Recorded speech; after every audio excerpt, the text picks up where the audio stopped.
In today's video, we're going to be covering the changes that are coming to Goldrush, the talent that has been announced for Codename Covert, and the Grand Finals for the European FusionRL tournament. If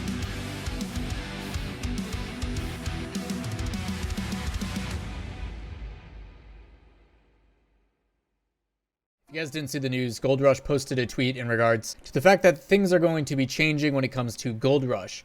But rather than listening to me talk about it, let's listen to James. I really want to address the Rocket League community here. There's been some speculation. There's been some cryptic tweets on Twitter. There's been Lethamir confirming Goldrush 3 before I could announce this. But now is the time to actually confirm it, guys. Goldrush 3 is going to happen. And not only Goldrush 3, but many Goldrush type events are going to be coming down the pipeline. And the only reason that this is possible is because of a key investment from Wisdom Gaming Group. And I'm really happy to say that I have been working with the Goldrush, the original Goldrush team, to hand over all the rights to run Goldrush events to the Wisdom team. And the people over at Wisdom are some familiar faces. And that is why we're so happy to take this next step with Goldrush.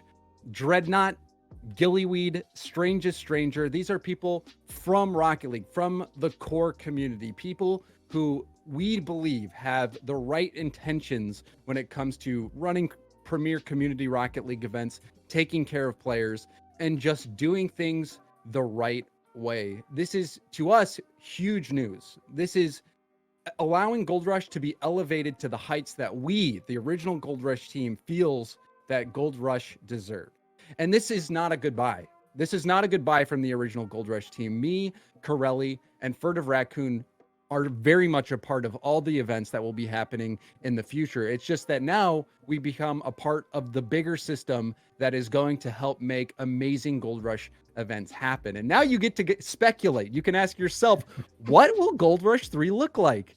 And, you know, I think Goldrush 3 will look like an event that, if we had resources back in the day to make the best event possible, I think that is what Goldrush 3 is going to look like. And I think Goldrush 4, 5, 6, maybe Goldrush 15 will just keep improving on that vision. So thank you again. Thank you to the community. Thank you to Wisdom. And also thank you to Corelli and Furtive. It's been a blast working with you guys to make this happen. Wisdom Gaming Group, the group that has acquired them, is also the same team behind Alpine Esports, if you guys don't remember my video where I talked about they may potentially be picking up Affinity. That news does make me even more confident that the Affinity boys are going to be taken care of, despite Alpine being a relatively new esports team. Either way, it seems like Wisdom Gaming Group is making some pretty big moves, especially here in the Midwest. And as a Midwesterner myself from Wisconsin, I'm actually really excited to see this start to develop. Throughout my entire childhood and trying to watch things kind of grow, we've seen too many times that, like, the only thing that really survives is arcade bars, but LAN centers and everything else in my area have always closed within the year. So I'm glad to see that Wisdom Gaming Group is making a really big push, especially considering if I want to go to a really fun LAN, it's only like a 4-hour drive or like a 35-minute flight. Dazron recently put out a tweet regarding the talent that is going to be for Codename Covert, a name that I still cannot say consistently. But the other thing that is announced with this is that there is going to be an A stream and a B stream. B stream will be held on twitch.tv/Rocket League Central, where a lot of these community casters have been seen before. It's awesome to see Dazron giving opportunities to those that he either has worked with before or those that are part of the community or other events that he has worked with. It's always good to see that people are looking out for each other. Moving on to FusionRL, in the 3v3, 2v2, and 1v1, we had our grand finals today. And man, was it exciting. A lot of different results than what were expected. Start with 3v3 is Vitality versus Oxygen. A lot of people expected, like myself, for Vitality to come in relatively strong. But Oxygen and primarily Shazette really stole the show. This was a lot of aggression still from Vitality, but Oxygen's defense was clutch. And a lot of that was on the back of Shazette. The ability to save just about anything that was thrown on target, but then coupled as well with Astral, you still saw a lot of plays and creativity being made to get the ball transitioned out of their own half. In the first two games, it was stolen by Oxygen.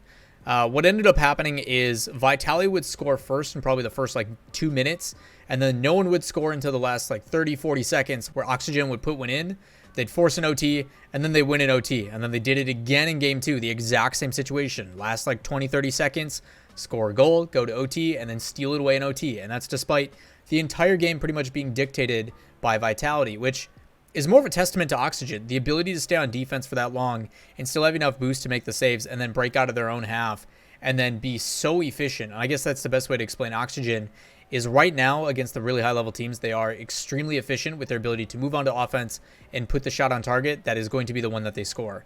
You even see Farah moving up confidently and putting shots away throughout this series as well. So overall, a very close series, a really exciting series, but Oxygen looks really damn good.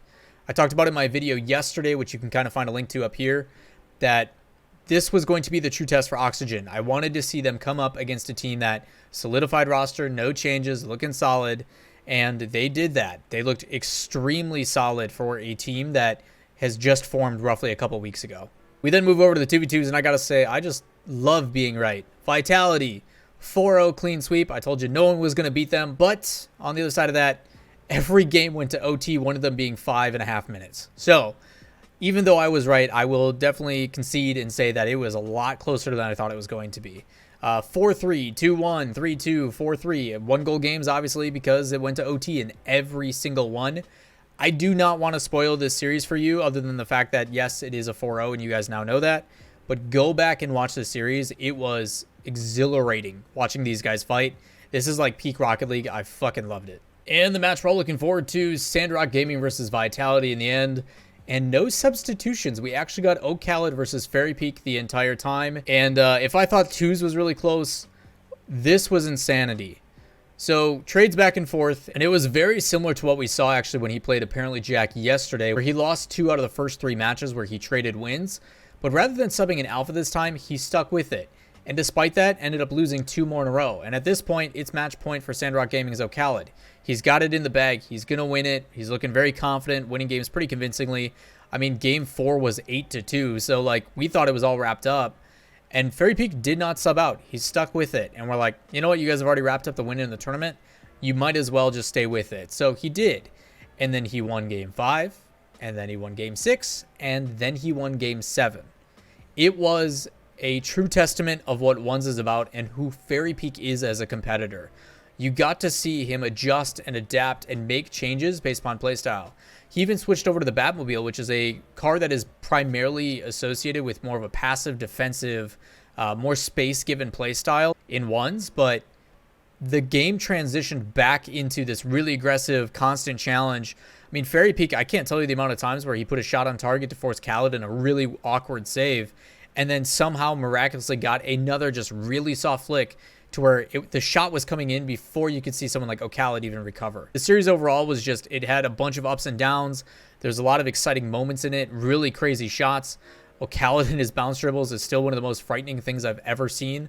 But then Fairy Peak also shows that he has the mechanics and hits like the nuttiest flip reset I've ever seen in my life over Ocalid, who is waiting for it to come in. So again, another really good series, a massive round of applause. But that does wrap it up for Fusion. Fusion is officially over. Massive shoutouts to Johnny Boy and Civic, everybody involved behind the scenes. They put on a fantastic job. All the casters involved. I was very happy that I got to be a part of the NA version of this. But again, for a unique format, for something that we haven't seen before and a different approach, massive round of applause to Johnny Boy and the crew because they absolutely crushed it. Now that Fusion is done, you guys may be wondering what's coming up next. First and foremost, I will always do my best to keep you guys up to date with daily videos. But an easy way to do that, if you go over to the Rocket League Esports subreddit, on the right-hand side, you can actually find listed events in a calendar. Codename Covert is going to be starting tomorrow, or today technically when this video comes out, until the 14th, which is a $9,000 US tournament by Dazarin and all the communicasters I announced earlier in this video. On June 9th and going until the 14th will be the Euro Cup 10K put on by Lethmir. I really hope he announces the talent for that soon so we have something to talk about.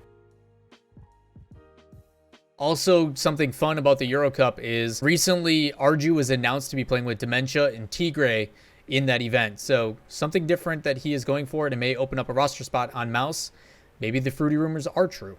I'll be making sure to cover all of those in the best of my ability and keeping you guys up to date with daily updates. But as I've said to you guys before, I do have a lot of things going on with setting up the Brawl and getting that ready for the 15th. There's a lot of things going on behind the scenes, securing sponsorships, so I can make it the best event possible. But again, I will do my best to keep you guys up to date with everything that I know, as well as do my recaps if that is what you guys are looking for. If you guys would like different things or you'd like me to talk about other stuff, drop what you guys think down in the comments below, and I'd love to hear your thoughts. That is going to wrap it for today's video. If you guys enjoy the content, as always, give it a thumbs up. And if you have any questions, comments, concerns, drop those down below. If you haven't already, make sure you hit subscribe and turn on notifications.